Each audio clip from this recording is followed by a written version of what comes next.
selamat pagi. Perkenalkan, nama saya dengan Aulia Wardani. Saya salah satu mahasiswa kelas paralel di Universitas Sahid Jakarta. Di dalam kesempatan kali ini atau di vlog kali ini, saya akan sedikit menjelaskan tentang unsur-unsur manajemen. Nah, unsur-unsur manajemen ini yang seperti apa yang nantinya mungkin bisa diberlakukan di kampus kita. Nah, yang pertama ada unsur manajemen dari atau sumber daya manusia. Yang kedua ada dari money, dari segi keuangan. Yang ketiga ada materials. Yang keempat ada mesin. Yang kelima metode. Dan yang keenam adalah market. Nah, yang pertama yang mau saya bahas tentang sumber daya manusianya dulu nih. Sebelum kita membuat organisasi atau misalkan kita ingin membuat pendidikan atau dalam di sini fokusnya kita ingin membuat perkuliahan dalam kampus, itu pasti ada yang namanya kepemimpinan. Nah, kepemimpinan ini seperti apa? Untuk yang level yang paling tertinggi adalah kepemimpinan untuk di pemimpin komite kampus. Dan yang kedua ada pemimpin-pemimpin terpilih yang nantinya akan memimpin akademik yang ada di kampus kita. Nah, untuk dari sumber daya manusianya selain dari komite kampus, juga dari mahasiswa-mahasiswanya. Nah, untuk yang saya mau jelaskan di sini sebetulnya untuk dari segi standarnya mahasiswa sebetulnya harus sangat fleksibel gitu, karena semua pelajar, semua yang sudah lulus SMA atau lulus SMK mempunyai hak untuk mereka melanjutkan pendidikan lebih tinggi, yang pasti di universitas dan universitas lainnya kita ini. Dan fleksibelnya mereka cukup melampirkan foto ijazah dan foto transkrip nilai yang nantinya akan jadi pertimbangan usaha ini menentukan lulus secara administratifnya atau tidak. Nah, yang untuk yang unsur manajemen yang kedua yaitu dari money, dari keuangan. Nah, kalau misalnya kita membahas tentang keuangan, ini sebetulnya ada dibagi dua juga gitu. Ada pembagian keuangan untuk komite kampus atau misalnya kita biasa kita katakan ada uang gedung ya. Dan yang kedua adalah pembayaran yang dikeluarkan oleh mahasiswa dalam mengikuti perkuliahan. Nah, kalau untuk uang gedung ini menurut saya sangat penting dan pasti ada, dan biasanya akan dikenakan di awal sebelum mahasiswa-mahasiswa ini melakukan perkuliahan, karena fungsinya adalah untuk untuk operasionalnya si kampus ini sendiri, karena kan di dalam kampus ini kita akan mendapatkan fasilitas-fasilitas.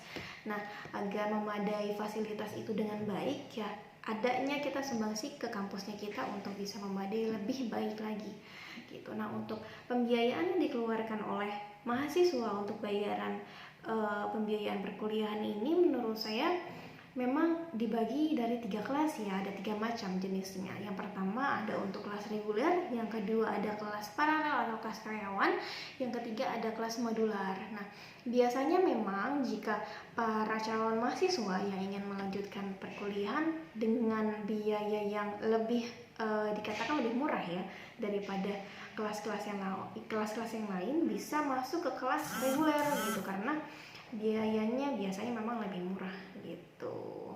Dengan standar yang perkuliahan bisa saya katakan lebih banyak jam untuk pendidikannya gitu ya.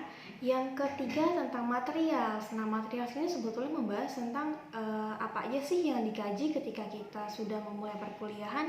Nantinya kampus itu akan menyediakan SKS yang nantinya bisa dipilih sama mahasiswa untuk bisa mengikuti kelas mana yang memang diwajibkan atau yang memang bisa dipilih oleh para mahasiswa untuk mendapatkan nilai yang pastinya kan nanti akan ada perhitungannya ketika di akhir semester, atau ada perhitungannya ketika nanti kita ingin menyelesaikan tugas akhir atau skripsi.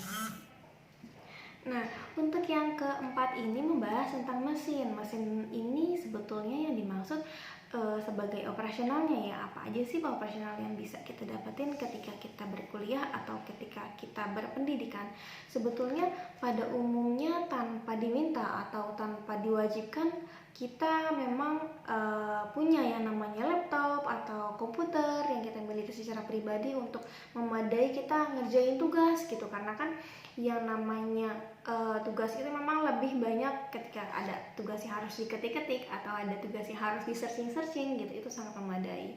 Tapi untuk di kampus kita ini nantinya akan disediakan komputer atau laptop yang nanti bisa dipakai oleh para mahasiswa untuk mengerjakan tugas atau untuk searching atau untuk membuka akun perkuliahan gitu. Jadi untuk yang dirasa masih belum cukup untuk bisa membeli laptop atau belum bisa membeli komputer, nanti bisa menggunakan media ini atau bisa menggunakan fasilitas ini kayak gitu.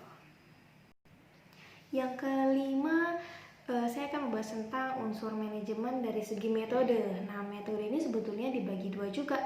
Ada yang mau saya bahas tentang metode pembelajaran, dan yang kedua ada metode dalam pembiayaan. Nah, kalau untuk metode pembelajaran untuk kali ini, sebetulnya memang kegiatan pembelajaran yang paling efektif dan paling efisien itu dilakukan secara tatap muka. Jadi kita datang ke kampus dan memang belajar langsung dengan dosennya seperti itu. Tapi dengan alasan satu dan lain halnya, dengan adanya wabah seperti ini, memang masukan dari saya atau ketika saya akan minta untuk masukan bagaimana metode pembelajaran yang baik, ya saya akan juga menyarankan untuk berpendidikan dengan media daring ya, atau kita bisa lakukan di rumah gitu. Jadi sebetulnya dari segi waktunya lebih fleksibel. Tapi untuk dari segi kekurangannya ada juga sih, karena kan rata-rata kita nyaman atau kita lebih nyambung, kita lebih enak ketika kita belajar bertatap muka dengan gurunya langsung gitu. Tapi ya memang kita harus diminta untuk bersabar dengan adanya wabah seperti ini yang mengharuskan untuk kita pembelajaran secara daring. Tapi ya nggak apa-apa, selama kita menikmati, selama kita enjoy, ilmunya pasti masuk kok.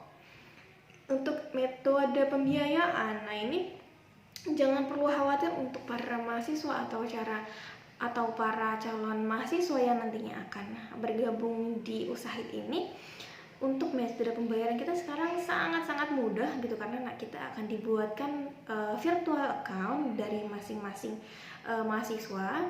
Jadi nanti kita sisa masukin aja angka yang memang harus kita bayarkan, memang angka yang harus wajib kita keluarkan untuk mengikuti perkuliahan ini ya.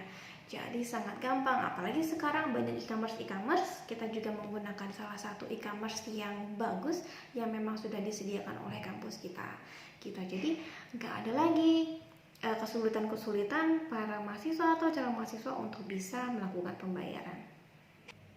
Yang terakhir tentang unsur manajemen dari segi market. Nah, kalau market ini kan sebetulnya tentang bagaimana kita memasarkan atau kita memberikan iklan ke orang lain mengenai kampus kita ini. Dan zaman sekarang millennials lebih banyak menggunakan sosial media, dan saya sangat mendukung, saya sangat apresiasi dengan sosial media yang disediakan atau yang dikeluarkan oleh kampus. Biasanya kita bisa sharing atau kita bisa punya akun untuk menjelaskan tentang fakultas itu. Ada biasanya bikin di sosial media seperti Twitter, Instagram, atau di dalam YouTube kita bikin YouTube channel. Nantinya akan kita jelaskan tentang begini loh kampus kita, nanti akan ada room tournya juga, dan nanti kita kasih lihat juga fasilitas-fasilitas apa gitu. Apalagi kalau misalkan sekarang juga dari referensi ke referensi juga bisa. Jadi ketika kita sebagai mahasiswa sudah bergabung untuk belajar di Usahid, kita mengajak orang, sebetulnya ada rewardnya juga gitu. Nah, ya nantinya bisa dikasih seperti ibaratkan member get member ya, mahasiswa mendapatkan mahasiswa. Jadi ada rewardnya per satu orang yang bergabung baru di kampus kita Usahid akan mendapatkan senilai Rp500.000.